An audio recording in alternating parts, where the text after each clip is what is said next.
Mais vous, l'Éternel, vous a pris et vous a fait sortir de la fournaise de fer de l'Égypte, afin que vous soyez un peuple qui lui appartient en propre. Deutéronome 80. Jésus-Christ qui s'est donné lui-même pour nous, afin de nous racheter de toute iniquité, et de se faire un peuple qui lui appartienne, purifié par lui et zélé pour les bonnes œuvres. Tite 2,14. Ce que je sens être la préoccupation de Dieu en ces jours est celle d'avoir un peuple qui soit sa propriété, qui soit à lui et dont il peut disposer. Ce n'est pas là quelque chose de nouveau. Cependant, nous voyons dans le livre de l'Apocalypse, par la lettre à l'église de Laodicée, que l'état du peuple de Dieu dans les temps de la fin est celui d'un peuple très éloigné de la pensée originelle.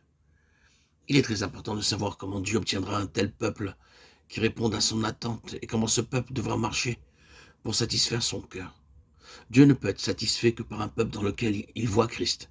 Il est donc vital que nous sachions ce que Dieu voit en Christ et qu'il désire voir en nous, qui nous a sauvés et nous a appelés par une vocation céleste, non à cause de nos œuvres, mais selon son propre dessein et selon la grâce qui nous a été donnée en Jésus-Christ avant les temps éternels. De Timothée 1,9. Dieu veut que tous les hommes soient sauvés et parviennent à la connaissance de la vérité. 1 Timothée 2,4.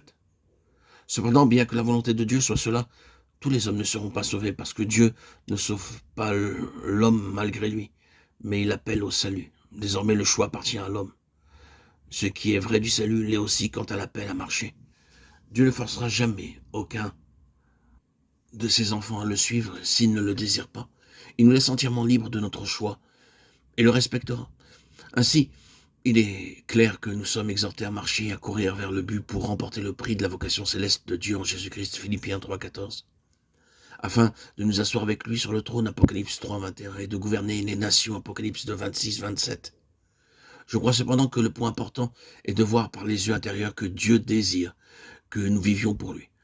Ce qui, en d'autres termes, signifie non pas ce que je pourrais obtenir de lui, mais ce qu'il héritera de moi.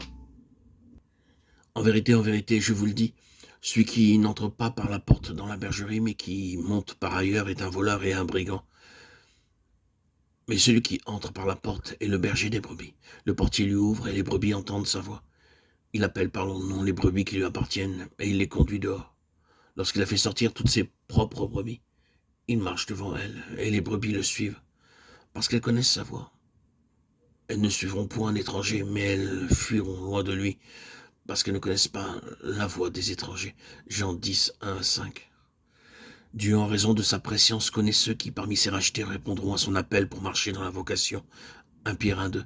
Dieu nous appelle à une entière consécration et n'en attend pas moins de chacun de nous. Cela signifie le plein don de soi-même, une offrande entière, totale, un holocauste que le Seigneur pourra consumer entièrement pour lui et qui chaque jour, joyeusement, sera renouvelé, regardant ce don de soi comme un privilège. Le fruit brûlera continuellement sur l'autel, il ne s'éteindra point. Lévitique 6,6. C'est ainsi que nous serons prêts par sa grâce à le suivre jusqu'au bout en dépit de toute épreuve et difficulté.